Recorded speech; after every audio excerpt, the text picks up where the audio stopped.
a company cannot be bound by a contract which was made on its behalf by any person, including a promoter, before the company itself had been formed. At the time when the contract is made, the company is non-existent. It cannot after its formation ratify a contract to which it could not have been a party when the contract was made. Kenner v. Baxter, 1866. In Kenner's case, goods had been ordered for the company's business before the company was formed. But the company is not bound by a contract merely because it later performs it, e.g. by accepting the goods or services.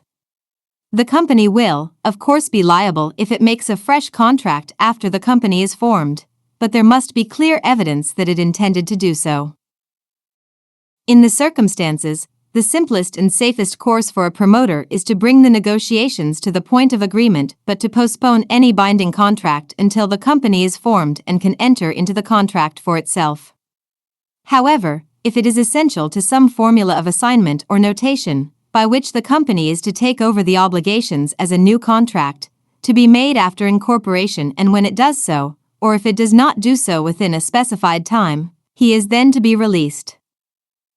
The certificate issued by the registrar after a company is registered is called the Certificate of Incorporation. Section 25 of the Act states that the Certificate of Incorporation is conclusive evidence about the following matters. All the requirements of the Act have been complied with respect of registration and matters precedent and incident thereto. The association is a company authorized to be registered and duly registered under the Act. The legal existence of the company begins from the date of issue of the certificate. Once the certificate is issued, the incorporation cannot be challenged even though there were irregularities prior to registration. Section 5 of the Companies Act, 1994 states the followings.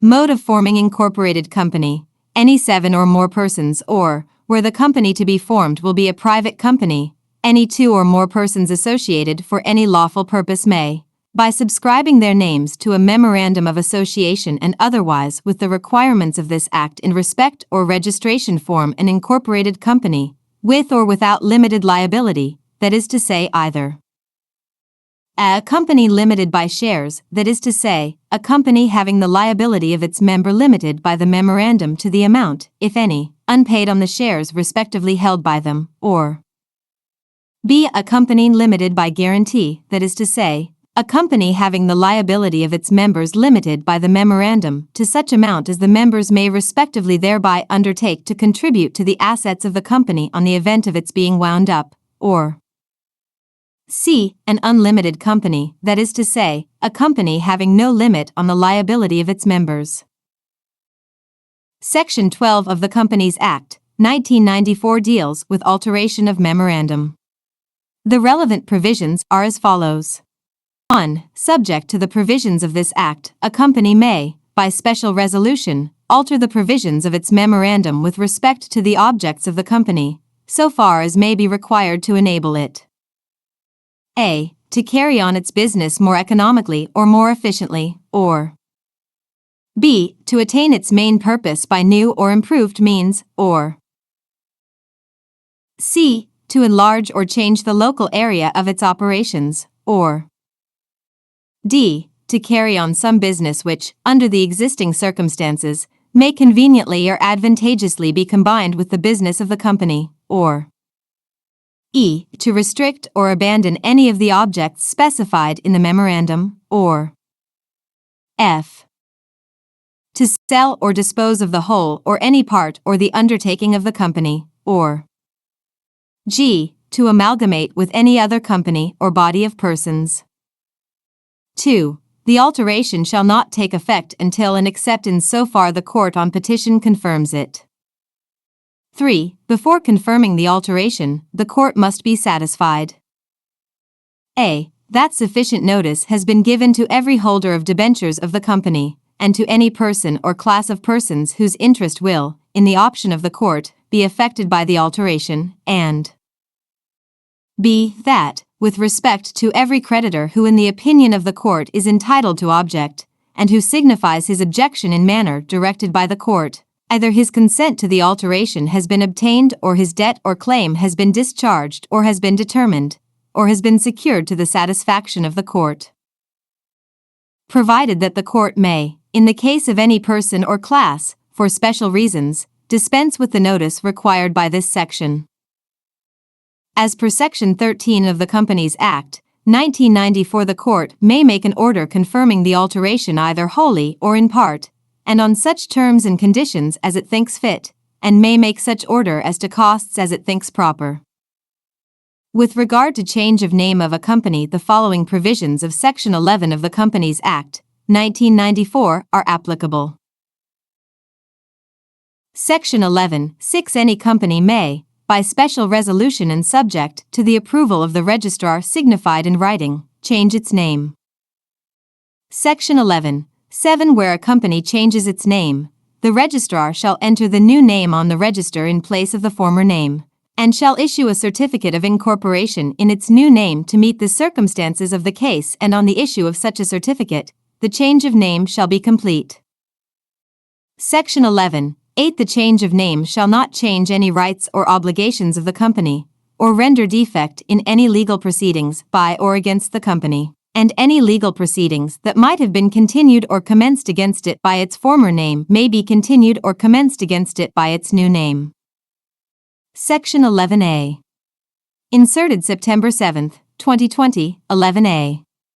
Indication of limited company. Notwithstanding anything contained in other provisions of this Act, a limited company shall be identified as follows, namely: A. In the case of a public limited company, at the end of its name Public Limited Company or PLC, the words shall be in writing. B. In the case of a private limited company, the words Limited or Ltd shall be added at the end of its name. C. In the case of a one-person company with limited liability, the words One-Person Company or OPC shall be inserted at the end of its name. Provided that nothing in this section shall apply to societies having other purposes than for profit under Section 28 and to companies limited by guarantee under Section 29. A prospectus is an invitation to the public to purchase shares or debenture of a company. In other words, a prospectus may be defined as any document that includes any notice, circular, advertisement, or other document inviting deposits from the public or inviting offers from the public for subscription or purchase of any share in, or debentures of a body corporate. Prospectus has the following characteristics. It is a document described or issued as a prospectus. It includes any notice, circular, advertisement inviting deposits from the public. It is an invitation to the public. The public is invited to subscribe the shares or debentures of a company. A public company having a share capital and not issuing prospectus must at least 3 days before the first allotment of shares or debentures file with the registrar for registration a statement in lieu of prospectus. The statement must be in the form prescribed in Schedule 4 of the Companies Act, 1994. Before publication of prospectus inviting people to subscribe shares or debentures of a company, a copy of the prospectus must be delivered to the registrar for registration on or before the date of publication. It should be signed by the directors or proposed directors of the company or by their agent. On the face of the prospectus delivered to the registrar for registration, it should be stated that a copy has been delivered for registration, and must contain a list of statements included in the prospectus. The registrar shall not register a prospectus unless the prospectus contains all the elements mentioned earlier and the prospectus is accompanied by the consent in writing of the person, if any, named therein as the auditor, legal advisor, attorney, solicitor, banker, or broker of the company or intended company, to act in that capacity. No prospectus shall be issued more than 90 days after the date on which a copy thereof is delivered for registration, and if a prospectus is so issued, it shall be deemed to be a prospectus a copy of which has not been delivered under this section to the registrar. If a prospectus is issued without delivering a copy thereof to the registrar, the company and every person from those who have knowing been a party to the issue of the prospectus shall be punishable with the fine which may extend to 5,000 taka. Section 138.